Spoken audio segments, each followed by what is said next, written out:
Hi Anya. Hi Alina. Hi Swasti.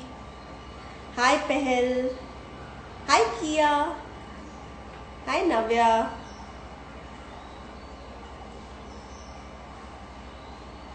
Hi Hussein. Hey. Sorry about that.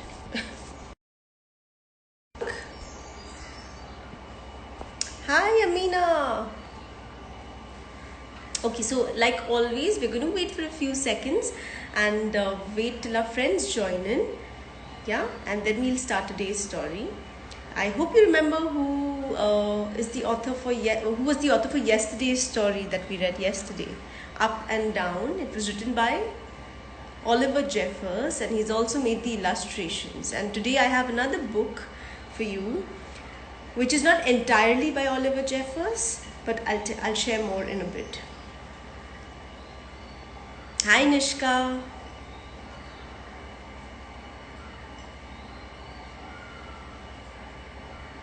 Okay. Yes, I think we're good to start now. So let's get started. So yesterday we read a book called Up and Down by Oliver Jeffers. He is a writer and he's also an illustrator.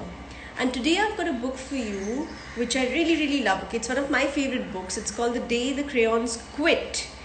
But this one is not written by Oliver Jeffers. It's been written by Drew Daywalt, and the pictures in the book, the illustrations are by Oliver Jeffers. Okay, so let me show you the cover of the book. And I also want to share with you that I'm not very prepared for today's storytelling. So I'm going to just play along and you have to keep cheering me on, okay? Alright. There we go.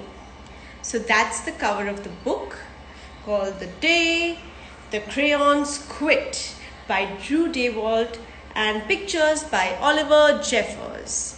Oh, fantastic, Kia. So if you have this book and you know the story, you can completely help me today since I'm not very well prepared for today. Hi Mishika. Hi Zian. We're just getting started, so come join in. Alright.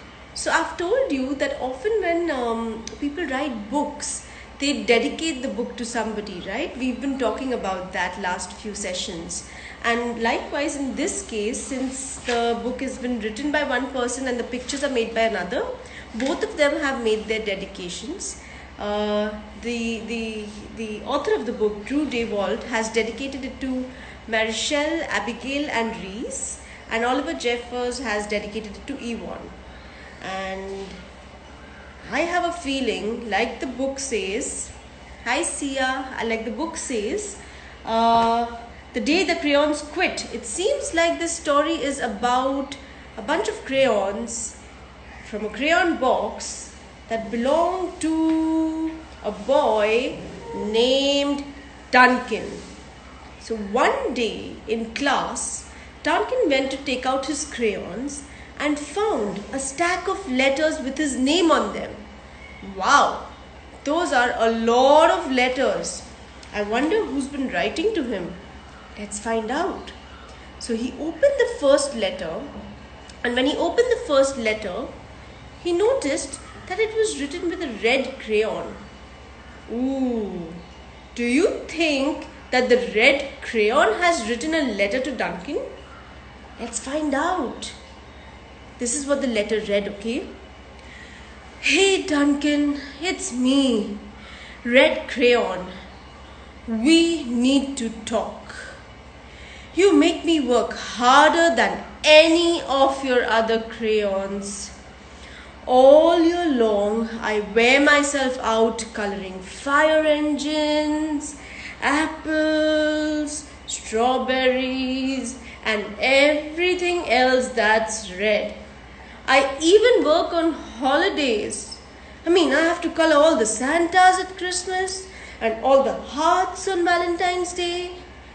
I need a rest. Your very overworked friend, Red Crayon. Oops. Seems like Duncan has been using the red crayon quite a bit. Now let's see Duncan opens the second letter. And this one is, oh, what color is that? Purple. Seems like this one is written by his purple crayon. Let's see what the purple crayon has to say. Dear Duncan, all right, listen. I love that I'm your favorite crayon for grapes, dragons, and wizards' hats, but it makes me crazy that so much of my gorgeous color goes outside the lines. If you don't start coloring inside the lines soon, I'm going to completely lose it. Your very neat friend, Purple Crayon. Uh-oh, Purple Crayon doesn't seem very happy with Duncan coloring outside the lines because Purple likes to be neat. Duncan is beginning to get worried. One crayon, the red crayon, complained about being overworked. Another crayon, the purple one, complained about Duncan not being very neat. And now he's just about opening the third letter. When he opens the third letter, what color is that? What color is that? Can you tell? Or shall we read the letter and then we'll find out? Okay, let's do that. Let's read the letter and we'll find out. Dear Duncan, I am tired of being called light brown or dark tan because you know what? I am neither. I am beige and I am proud. I'm also tired of being second place to Mr. Brown Crayon. It's not fair that Brown gets all the bears, ponies and puppies while the only things I get are turkey dinners, that too if I'm lucky, and wheat. And you know what, let's be honest, when was the last time you saw a kid excited about coloring wheat?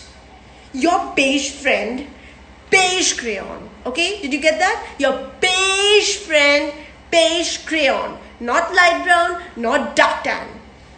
Uh-oh, seems like this beige crayon is also really angry.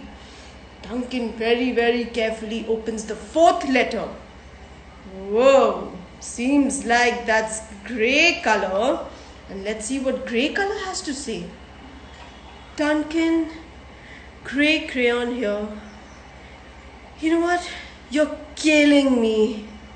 I know you love elephants and I know that elephants are grey, but that's a lot of space to color in all by myself. And don't even get me started on your rhinos, hippos and humpback whales. I'm tired. You know how tired I am after handling one of those things? Such big animals. Have you ever heard of baby penguins? Or tiny rocks, or pebbles? All of those things are grey. How about one of those once in a while to give me a break? Your very, very tired friend, the grey crayon. Oh my. Now, let's see the next letter. Oh, strange. This one's written on a black piece of paper. Oh, I think it's the white crayon. Let's read with Duncan, okay, what this white crayon has to say. Dear Duncan, you color with me, but why? Most of the time, I'm the same color as the page you are using me on. White. If I didn't have a black outline, you wouldn't even know I was there. I'm not even in the rainbow. I'm only used to the color snow or to fill an empty space between other things. And it leaves me feeling, well, empty. We need to talk. Your empty friend, white crayon. Quickly, Duncan shut that letter because he couldn't handle with all that emptiness and crying. And he opened the next letter only to find another crayon writing another letter. Hopefully this one's not upset or overworked or empty or tired. Let's find out what the black crayon has to say. Hi Duncan, I hate being used to draw the outline of things that are colored in by other colors, all of which think they're brighter than me. It's not fair when you use me to draw a nice beach ball and then go on to fill in the colors of the ball with all the other crayons. How about a black beach ball sometime? Is that too much to ask? Your friend Black Crayon. Whoa, oh my God. Black Crayon seems really angry, but he does have a valid point. Poor thing's always only used to outline things. Duncan is really worried by now. He opens the next letter. Oh, green crayon has also written a letter. Let's see what the green crayon has written. Dear Duncan, as green crayon, I am writing for 2 reasons. One is to say that I like my work. Loads of crocodiles, trees, dinosaurs and frogs. Oh my, I love it. I have no problems and wish to congratulate you on a very successful coloring things green career so far. The second reason I write is for my friends. You know, the yellow crayon and orange crayon who are no longer speaking to each other. Well, both crayons feel they should be the color of the sun. Please settle this soon because you know what? They're driving the rest of us crazy. Your happy friend, lots of love, green crayon. Oh, finally a happy letter from a crayon.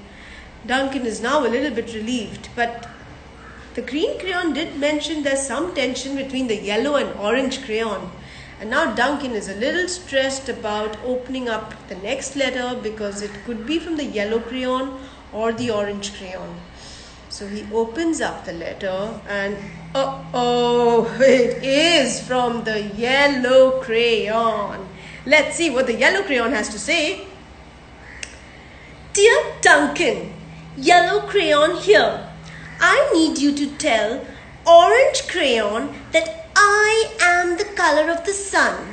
I would tell him, but well, we are no longer speaking. And I can prove I'm the color of the sun too. Last Tuesday, you used me to color in the sun in your Happy Farm coloring book. In case you've forgotten, it's on page 7. You can't miss me. I'm shining down brilliantly on a field of yellow corn. Your pal and the true color of the sun. Yellow crayon. Ta-da! That is right. Duncan did use the yellow crayon to color the sun when he was making his Happy Farm coloring. And he did use yellow for the corn also. Now this one's going to be tough because we don't know what the orange crayon is feeling. Let's see the next letter. Maybe it's from the orange crayon. So, oh, wow, it is from the orange crayon. Duncan opened the letter and he started reading it. Dear Duncan, I see yellow crayon already talked to you, the big whiner. Anyway, could you please tell Mr. Tattletale that he is not the color of the sun? I would, but we're no longer speaking. We both know I am clearly the color of the sun because on Thursday you used me to color the sun on both the Monkey Island and the Meet the Zookeeper pages in your Day at the Zoo coloring book. 2 pages, all right? The Monkey Island and Meet the Zookeeper. Ha! Aren't you glad I'm here? Ha! Your pal and the real color of the sun. Orange crayon. This seems really stressful now. How is Duncan going to decide who's the true color of the sun, yellow or orange? And let's not forget all the other crayons, except green, who was the only happy crayon, who complained about being overworked, tired, not used enough, or used only for outlines. I hope the next letter is from a crayon that's happy. Oh, seems like the blue color. I wonder what problem blue crayon has. Let's read and find out. Dear Duncan, it has been great being your favorite color this past year, and the rest before, and the year before that too. I have really enjoyed all those oceans, lakes, rivers, raindrops, rain clouds, and clear skies. But the bad news is that I am so short and stubby, I can't even see over the railing in the crayon box anymore. I need a break. Your very stubby friend, blue crayon. Oh, it seems that Duncan has been using this crayon for many years, which has made this crayon stubby. Which means this crayon can't function very well anymore. It needs a little bit of a break. And then Duncan opened the next letter. Uh-oh, pink color. I wonder what pink color has to say. Duncan, okay, listen here, kid. You have not used me once in the past year. It's because you think I am a girl's color, isn't it? Speaking of which, please tell your little sister I said thank you for using me to color in her pretty princess coloring book. I think she did a fabulous job of staying inside the lines. Now, back to us. Could you please use me sometime to color the occasional pink dinosaur or monster or cowboy? Goodness knows they could use a splash of color. Ha! Your unused friend, Pink Crayon. Wow, pink crayon is also upset. I wonder why Duncan doesn't use pink. It's such a lovely color. You know, a lot of times I use pink for grapes also when I'm making my drawings. But I don't know what Duncan's problem is. Let's check. Oh, it doesn't end, my friends. There is one more crayon. Can you guess which one? It's not light brown. It's not brown. It's not tan. It's not beige. Uh-oh. Why is this crayon hiding in the box? Let's read the letter quickly. Hey Duncan. It's me. Peach Crayon. Why did you peel off my wrapping? Now I'm naked and too embarrassed to leave the crayon box. I don't even have any underwear. How would you like to go to school naked? I need some clothes. Help! Your naked friend, Peach Crayon. Oh my. This peach crayon has another problem. Maybe Duncan's been removing the wrapper. Poor peach crayon, it must be so embarrassing to not have a wrapper on. Now, there, all the letters piled up from all the different crayons. Well, poor Duncan just wanted to color, actually. He hadn't thought so much about hurting their feelings. That's not what he wanted to do. He just wanted to color. And of course he wanted his crayons to be happy because he loved his crayon box. He absolutely loved all his crayons. So he thought a while, sitting with all the letters, and he thought about all the problems that his crayons had mentioned, about being overworked, underused, tired, stubby, only being used for outline, some being stubby, some being naked. And you know what? After a lot of thinking, he had an idea.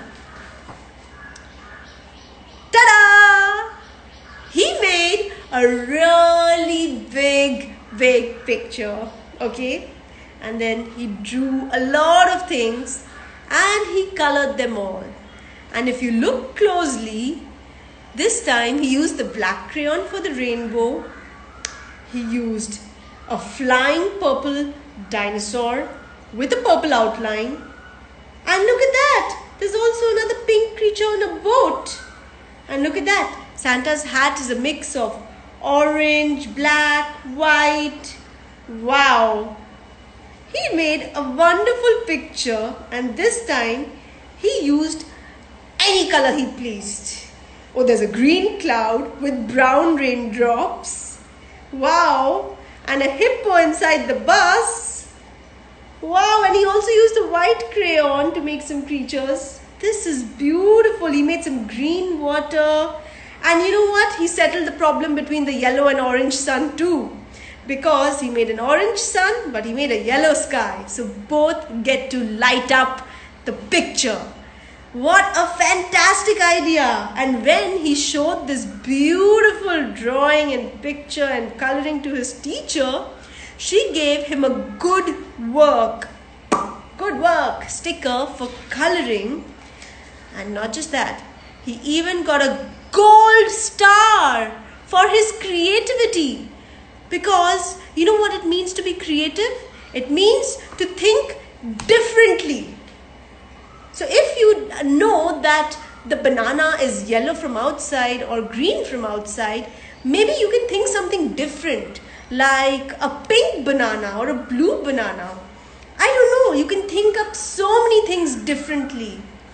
Wow, I think that's a lovely idea that Duncan has just given us, because the next time I am making my drawing, I'm going to make sure that it's absolutely different, with a lot of wonderful things, using my imagination, because I am the only one with my imagination. So that means if I create something with my imagination, it's going to be different, it's going to be unique, it's going to be creative. So next time you guys are going to draw something or color something, use your unique imagination to make something different and creative.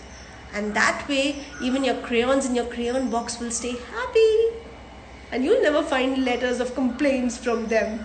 So, I hope you enjoyed this very improvised storytelling session from today, because I had not done my homework. Which is okay, I used my imagination and my creativity. So that's fine. Alright, so tomorrow we have another storytelling session at 3 o'clock with... You know who? Shall I tell you? Okay, I'll give you a little clue. It's not me. I'm not telling you a story tomorrow.